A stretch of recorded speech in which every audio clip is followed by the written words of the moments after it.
I'm actually going to do this. I'm so excited. Okay, here we go. Career counseling. Oh, excuse me, ma'am. Ma'am? Ma'am, excuse me, ma'am. Yes. Is this career counseling? Yes, it is. Please sit down. How can I help you? Okay, well, I've not been thinking about this for very long, but I am pretty sure I want to be, wait for it, a pastor. A pastor, really? What makes you think you want to be a pastor? Okay, well, like I said, I haven't been thinking about it a lot, but you know, I'm kind of spiritual. For the most part, I like people. I have an excellent handicap. That's golf, if you didn't know. I love potlucks, and most importantly, I absolutely love the idea of only having to work a couple of hours on a Sunday.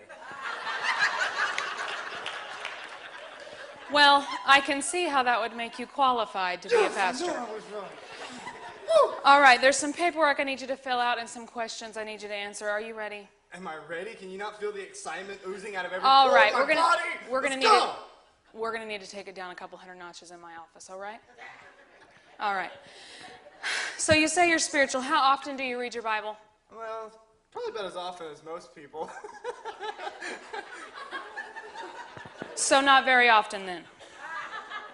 So I guess you're going to tell me every once in a while, weekly maybe isn't good enough? Well, it depends on if you want to be any good at it. Okay, really? So Bible knowledge is important to being a pastor?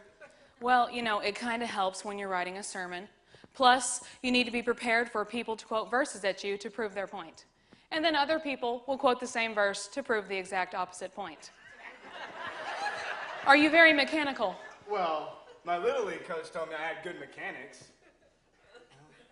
You don't know? You're not a sports. No, I'm not mechanical. Why? A pastor needs to fix things. Fix things? What would a pastor need to fix? Like a broken cabinet, or a stuck drawer, or maybe a broken heart. Or you might need to patch a wall, or patch a tire, and wrap up the day by patching up a relationship. Okay, wow. This is like way more complicated than I was expecting it to be. I might need to go home and sleep on this for a little Good bit. point. Are you a good sleeper? Well, I like to get 8 hours or so. What, like in a row? That's usually...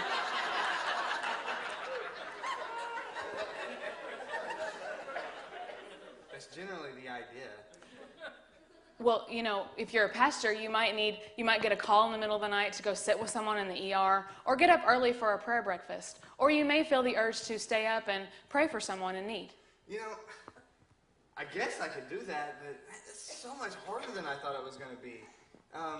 But I can't help feeling that I might actually have a calling to preach. That may be, sir. I'm just trying to figure out if anyone has a calling to listen to you. Speaking of calling, do you have a cell phone? Yes, doesn't everybody? And a work phone, a home phone, plus at least 2 email accounts, a Facebook page, and a Twitter account?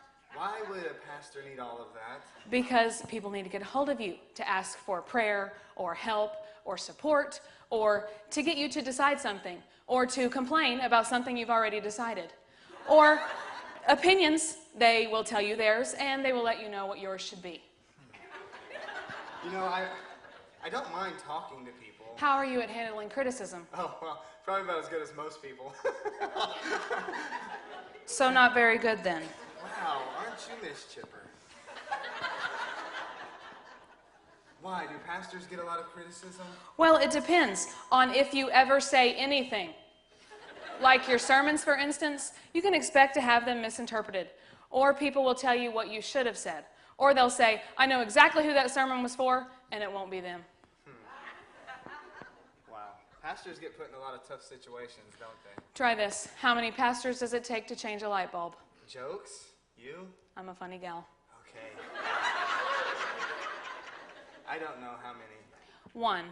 But there will be at least 3 people who will say, it's about time, and they never liked the old light anyway. There will be 2 people who say they like the old light better, and they don't know why everything has to change all the time. There will be several people who will send emails asking you why you chose that particular light and telling you about 3 lights that would have been better. And there will be one person at least who will enjoy the light and be warming in its glow.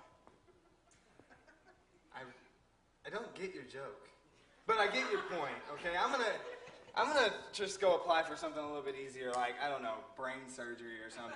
Thanks for your help. Oh, wait, by the way, are there any benefits to being a pastor? If it's just you deciding you want to do it, it will be a lot of hard work. But if it's God calling you to it, then it will be a lot of hard work. But there will be a group of people around you who may make it difficult on you sometimes, but will make it far worse on anyone else who tries to, because you are their pastor, and they love you like no other. And every once in a while, we'll even let you know it. We love you, Pastor Joe. Wow.